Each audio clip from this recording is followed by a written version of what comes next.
You've already seen the announcement of the 2014 haunt-themed Gloom Manor and plans to build an elevator prop. And not just the elevator, but the elevator shaft as well. Roland Pickens, the helpful hunter, helped us get it going by getting the frame started. Meanwhile, back at the craft crypt, foam was being cut and routed into a brick pattern to make the walls of the elevator shaft. Little details such as electrical boxes add to the realism. With GoPros mounted and expectations at an all-time high, will the Gothgloom trio rise to new heights? Will they be able to motorize, film, and edit before they run out of time? Don't twitch an eyeball, Gloomites, or you'll miss what's yet to come!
Alright guys, so I think I've showed this before, but if I haven't, this is the framework for the elevator. I just kind of quickly threw the walls on. I'm going to go through and, we didn't get all the holes drilled and everything when it was getting built originally because we were trying to get it done quick. And I'm got a whole bag of parts here. So I got this manifold here at Lowe's, so we're gonna get ready to plumb this up and we're gonna start doing some tests with the airbag. I'm gonna start putting all this together and plumbing this together.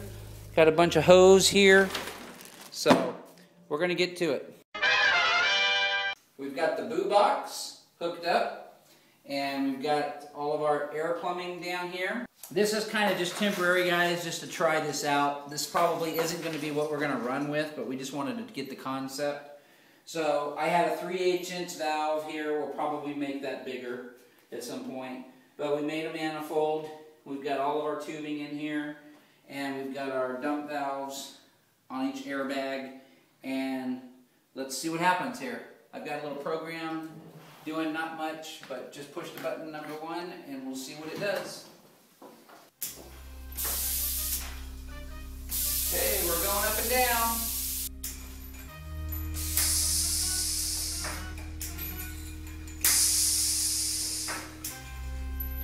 Yeah, so this part, we're going to figure out all this part first, then we'll put the floor in and put the walls up and stuff, and once we kind of figure all this out, make sure it's not going to sway and it's not going to do what we don't want it to do, then we'll go ahead and start getting the video stuff put in, which we're still working on, making our little model and everything. Alright guys, so one of the problems with the elevator is the airbags allow the whole top cart to go this way or that way with the people on it.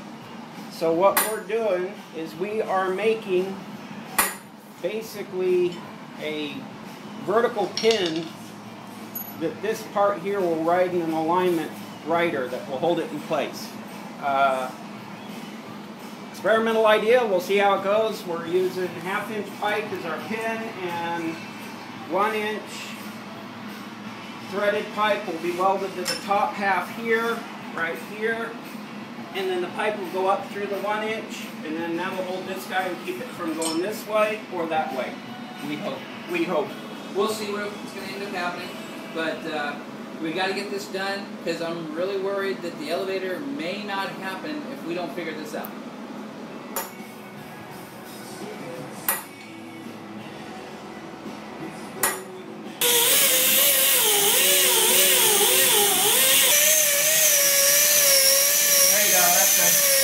That's good. So I can do a bead right in there. Plasma cutting!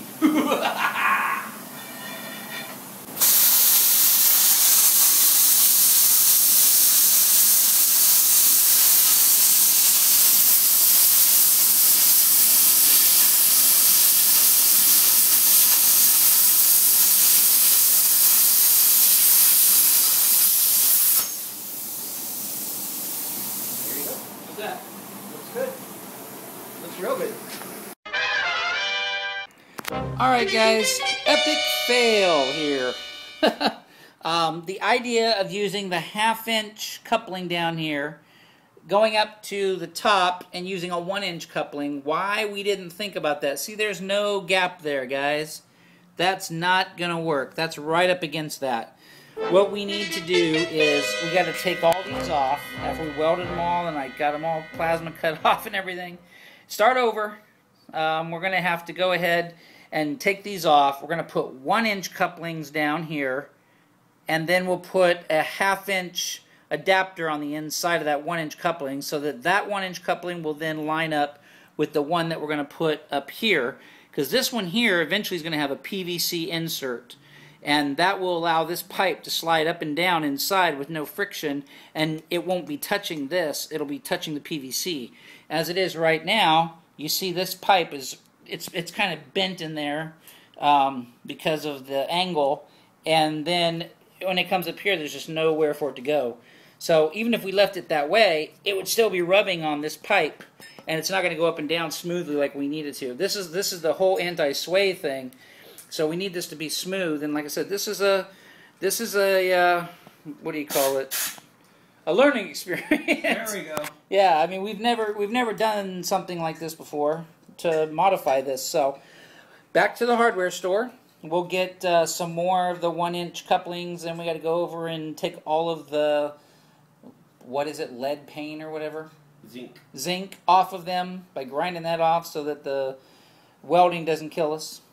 And so we're going to grind all these off and basically start over from scratch.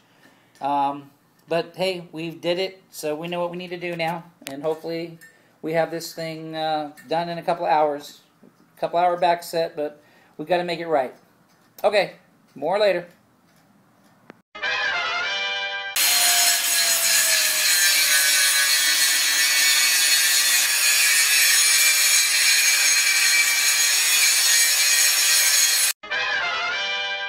So now we're basically back to where we started at this morning at 10 o'clock. Yep. We've got plates, and we've got to weld. Well, he's got to weld these on. I don't weld, guys. I haven't figured that out yet. This isn't the time to learn. This needs to get done. So we're going to weld these into place, and then we will start figuring out what I've got to do. We're going to mock it all up. Got to mock up. So I'm going to take this like that. Set that guy in place. I don't know if you can see that from here, so I probably got to, yeah, turn it around. What? Mary just spotted the shirt. And if you're wondering what they're laughing at, look at what they did earlier. Yes. Safety rule: don't use thin cotton shirts while welding. Or plasma cutting, or anything to do with like sparks and fire. Cassie. And you can imagine my look on my I'll be right face. back. Cassie's. You should have seen the look on my face when I saw the flames coming up the side of the wall units over here.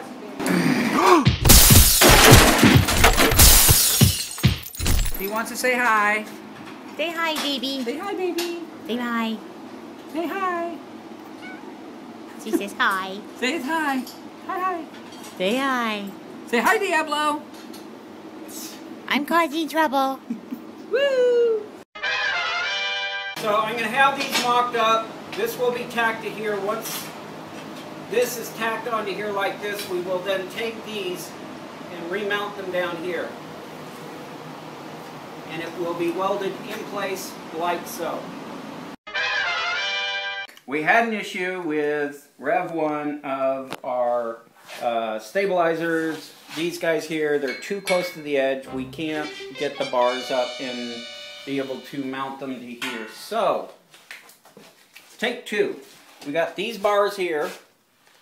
We got the elevator all set up with the airbags. We mocked the bars over here, up on here, measured everything out, marked it, laid it out, checked it's the right spot. You can see Don's put the punch marks where the bars are going to go. Here we go. Now you can see them. Now you can see them. And then we put these guys on here tonight. So what's going to happen is the bar will stick out to about here, and then we went and purchased these. We're going to drill a hole here and bolt this guy here.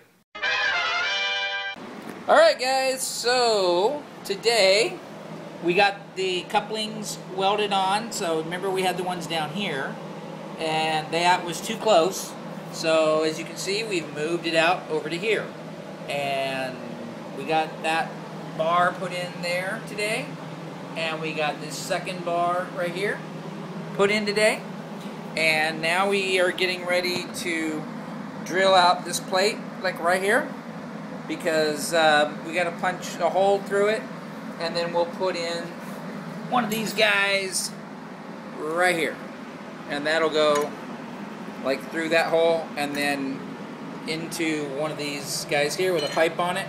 And then that'll be our setup for the anti-sway. That's our plan. In this, we've got the eye bolt in here in the vise. And Greg's going to go ahead and heat up that eye bolt. So this is what we're using, guys. It's this coupling here that's got a threaded end on this side, and this just fits right over the top of that 1/2-inch pipe. All right, there's the pliers. And don't twist, just push straight down. All right, and we're just going to push this down, just like that. Keep going, keep pushing, keep pushing, keep pushing, keep pushing. Good, good. And that's it. Got it? Yeah. There we go. And then Greg's going to take it out to the faucet and quench it with some water, and there it is. So then we'll go and we'll mount that into the frame of the elevator. Got the hole drilled, we got the eye bolt stuck through here, and then we heated the eye bolt up with a torch, and we took this PVC fitting that fit right down on the top of this pipe here, and give it, it's supposed to be like, act like a bushing for this. And we're going to have 4 of those around, but just to kind of show you how this is, it's going to basically do this. So that ought to keep it from going side to side too much. Hopefully these plastic pieces, PVC pieces, don't break off on us. We've got the metal ring, so if it does, you know, we'll just take it from there. But that's the plan. That's what we came up with. So we're going to put in 3 more, and then we'll be ready to plumb this thing and check it all out. Alright guys, so we've been doing a little retrofitting to the original design of the elevator because some of it just wasn't working out when we tried to put some of the boards and stuff on. And the elevator. And our floor, yeah, our floor was a little different. We had to do some different stuff to adjust it to fit right. And we ended up remaking the back side of this. I think we're going to end up having to remake the walls just because things are not coming in as cleanly as we need them to.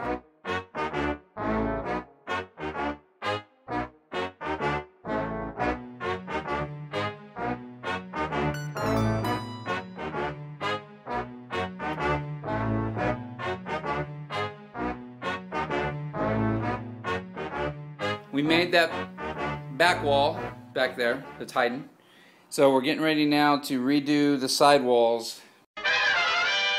So we just finished the new top We basically put this up here so that we'll have something for the elevator doors to securely ride on. And then we remounted this piece here into a 3/4 inch frame all the way around. So we squared this thing up real good. So now it's completely squared. It's squared as we can get it. And it's completely done. And it looks even bigger now than it did at the beginning. And that's because it kind of is. So, no, we do not have the airbags plumbed. They are in there. But we are ready now to... First thing I got to do is I got to go around and I got to put screws, got to drill holes and screw the top in. We just got it clamped in there right now with those C-clamps. So we got to mount that all the way around. And then once we do that, then we will take all of the framing apart one last time, and we will give it a good coat of paint so that it don't rust. Alright folks, here is the elevator shaft. So we've got it set up on a motor so we can stop it, we can slow it down, we can reverse it.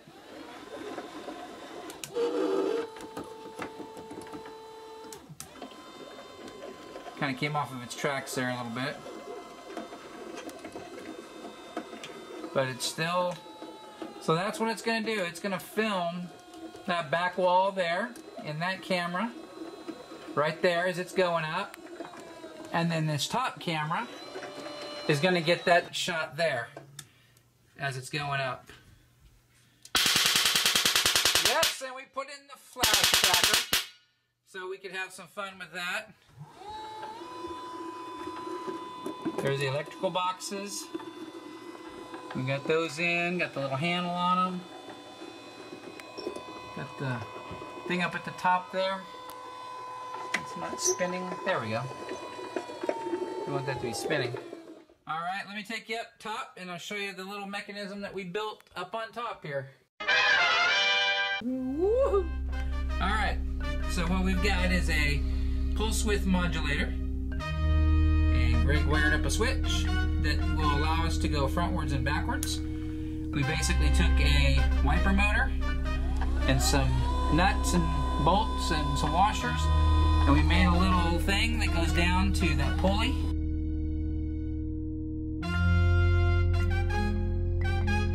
Holy severed cable, GLOOMITES! Elevator car crashed to the bottom with GoPros attached?